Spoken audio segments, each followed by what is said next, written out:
안녕하세요. 여러분, 백영기 목사입니다. 오늘 예레미야 5장 10절에서부터 19절까지 보겠습니다. 예레미야서 5장 10절에서부터 19절입니다. 어저께 우리가 묵상할 때 징계에 대해서 특별한 묵상이 필요하다라고 말씀드렸습니다. 징계에 대해서 왜 특별한 묵상이 필요하냐? 징계 자체에 문제가 있는 게 아니라 징계 이후에 어떠한 태도를 가져감이 그게 유의미하다라는 거예요. 태어나면서부터 하나님의 제자가 어디 있어요? 이렇게 우여곡절 끝에 훈련받고 하나님의 인도하심을 받는 거지. 그러니까 징계는 우리 삶에 어쩌면 당연히 있는 거예요. 근데 문제는 그 징계를 통해서 우리의 신앙이 성장하느냐 퇴보하느냐의 차이인 거지, 징계라는 하나님의 인도하심은 있는 건 거예요. 그런데 오늘 본문에 보면 이 징계를 받지 않는 사람들의 특징이 나와요.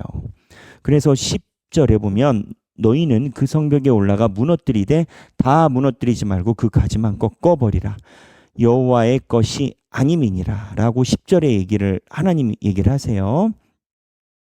하나님께서 너희들이 이제 어제 5장 1절에서부터 9절까지 정의로운 사람이 없고 의인이 없으니 내가 다 쓸어버릴 것이다 라고 얘기를 하시지만 10절에 하나님의 마음이 살짝 애처로워. 그래서 다 죽이지는 말라라고 얘기를 하세요. 그럼 하나님의 사랑이 있잖아. 그래도 징계 중에 하나님이 우리를 다 죽으라라고 하시는 건 아니잖아요. 근데 11절에 여호와의 말씀이니라 이스라엘의 집과 유다의 집이 내게 심히 반역하였느니라. 12절에 그들이 여호와를 인정하지 아니하며 말하기를, 인정 안 해요. 그래도 여호와께서는 계시지 아니하니 재앙이 우리에게 임하지 아니할 것이요. 그러니까 이런 거죠. 아유, 뭐 우리 이렇게 살아도 우리 삶에 재앙이 있지 않아. 이제 이렇게 얘기를 하는 거예요. 최근에 파면된 목사도 아니죠. 그 사람 한 사람이 얘기를 하는 거를 제가 인터넷에서 봤어요. 문제를 갖고 있는 사람이고 지금 많은 언론에 나오는 사람인데, 하나님 나한테 까불면 죽어 이러더라고요. 하나님도 까불면 나한테 죽어 뭐 이런 얘기를 하더라고요. 내 속으로 야, 진짜 이건 아니다. 그리고 아니 어쨌든 하나님의 나라를 일한다라고 본인이 젊었을 때는 시작을 했을 건데 자기가 그 단체와 무언가에서 지지를 받고자 하나님 나한테 까불면 죽어, 그게 할 소린가? 근데 그 사람들의 특징이 있어요. 하나님의 재앙이 눈에 안 보이는 거예요. 그러니까 막 나가는 거예요. 근데 하나님이 뭐라고 얘기를 하느냐? 그때도 똑같아요. 그 사람들이 여호와를 인정하지 않고 말하기를 여호와께서는 계시지 아니하며 재앙이 우리에게 임하지 아니할 것이요 우리가 칼과 기근을 보지 아니할 것이며. 칼과 기근을 안 본대요. 선지자들은 바람이라 말씀이 그들의 속에 있지 아니한즉, 선지자들이 이야기를 하는 것은 그냥 오른쪽 귀로 듣고 왼쪽으로 흘려버려. 그의 말씀이 있지 않아 그같이 그들이 당하리라 하느니라 라고 하나님이 얘기를 하시는 건, 그렇지만 그들이 들은 대로 그대로 당하게 할 것이나. 그러면서 14절에 예레미야한테 얘기를 하세요. 그러므로 만군의 하나님 여호와께서 이와 같이 말씀하시니라 너희가 이 말을 하였은즉 볼지어다. 내가는 누구냐? 여기 이제 성경은 언제나 주어가 왔다 갔다 해요. 내가는 누구냐면 하나님이 내 입은 누구예요? 예레미야. 내 입에 있는 나의 말을 불이 되게 하고. 근데 예레미야 입인데 예레미야 입에 있는 말이 누구의 말이에요? 하나님의 말이에요.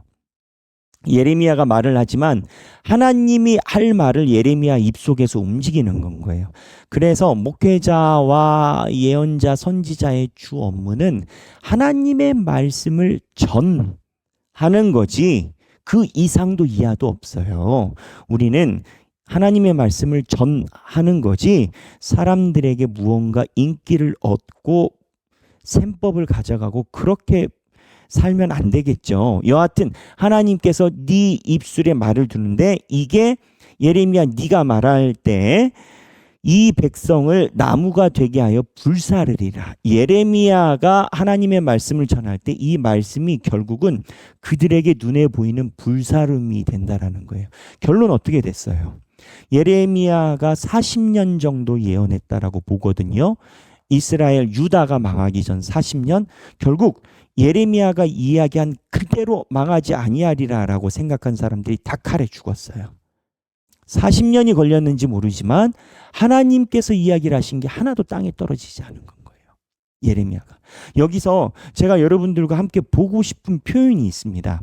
예레미야 입에다가 하나님의 말씀을 두셨대잖아요. 그리고 예레미야는 그 말씀, 하나님의 말씀을 예레미야가 이야기를 했대잖아요. 신앙이 이래요. 하나님이 우리에게 신앙을 주셨어요. 그러면 이 신앙이 하나님이 우리 안에 주셔서 우리 안에 거할 때 신앙은 두 가지 방향을 정합니다. 하나는 뭐냐면 이 신앙으로 인해서 만약에 거부할 경우 불이 돼요. 하나님의 말씀에 대해서 불이 나서 어쩌면 하나님이 절대 잃어버리지 않으려고 하시는 하나님의 재앙의 소지가 돼요. 지금 예레미야가 선포한 말로 인하여 나머지 하나님의 곁을 떠나고 하나님을 무시하는 사람들이 재앙을 받게 되거든요. 복음이 그래요. 하나님이 나에게 무언가 말씀을 주셨으면 이로 인해서 순종하지 않을 때 이게 칼이 돼요. 근데 나머지 부분이 뭐냐? 하나님의 말씀이 들어와 계시고 있을 때 우리가 순종하여 그 길에 가게 된다면 이 말씀이 우리 삶에서 씨앗이 돼요.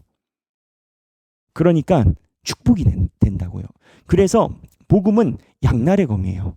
복음과 축복, 구원과 화가 같이 있어요. 그래서 저는 그 생각을 합니다.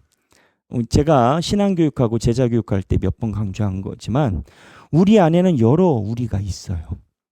근데 우리 안에도 내 것이 아닌 하나님이 심어 놓으신 하나님의 신앙의 씨가 있어요. 하나님의 말씀이 있어요. 그거를 우리가 부인할 수가 없어요.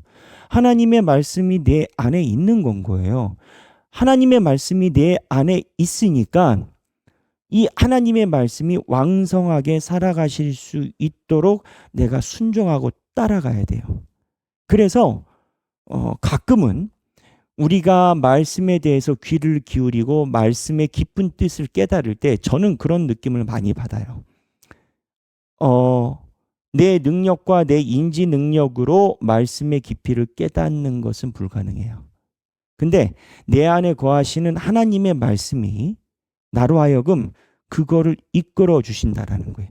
여러분들이 예배를 드리고 하나님의 말씀에 귀를 기울이고 찬양할 때 여러분들 안에 하나님께서 주신 말씀이 성령의 불로 역사하지 않으면 아무도 예배에서 설교에서 찬양에서 감동을 느끼지 못할 겁니다.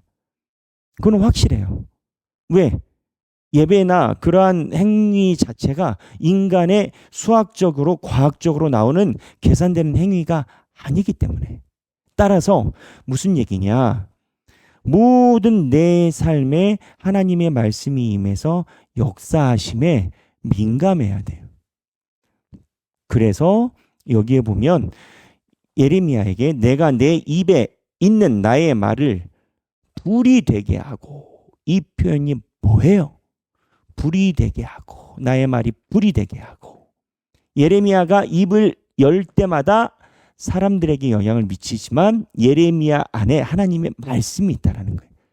하나님께서 나에게 심어주신, 하나님께서 주신 내 안에 있는 주님의 말씀에 민감해야 된다는 거예요. 그래서 이러한 견지로 보면은 19절에 보면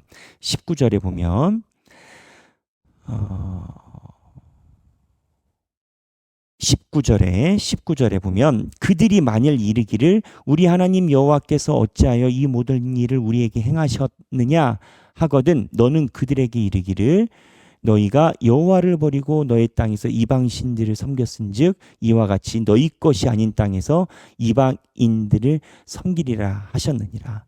무슨 얘기냐?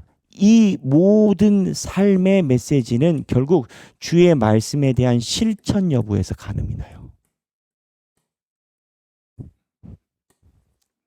내 안에 있는 주님의 말씀을 잘 되돌아보고 그 말씀 안에서 주 앞에 실천할 수 있는 능력을 가지는 것이 굉장히 중요하다는 거예요. 오늘 생각하기 여러분들도 여러분 안에 주님께서 주시는 무언가의 시그널, 신호가 있습니다. 주님께서 여러분들에게 주시는 시그널이 없으면 지금 이 영상을 무슨 감을 가지고 보겠어요. 백영기 목사가 김창옥 씨처럼 막 잘하는 것도 아니고. 그러니까 하나님께서 나에게 주신 씨앗을 한번 되새겨보고 하나님께서 이끌어 주셨던 그 말씀을 내가 어떻게 보존하고 따라가고 순종할지 내 스스로의 다짐을 짧게라도 한번 나눠보면 좋겠습니다. 오늘 5장 10절에서 19절입니다. 오늘 읽으시고 행복한 성경 읽기 되시기를 바랍니다. 감사합니다.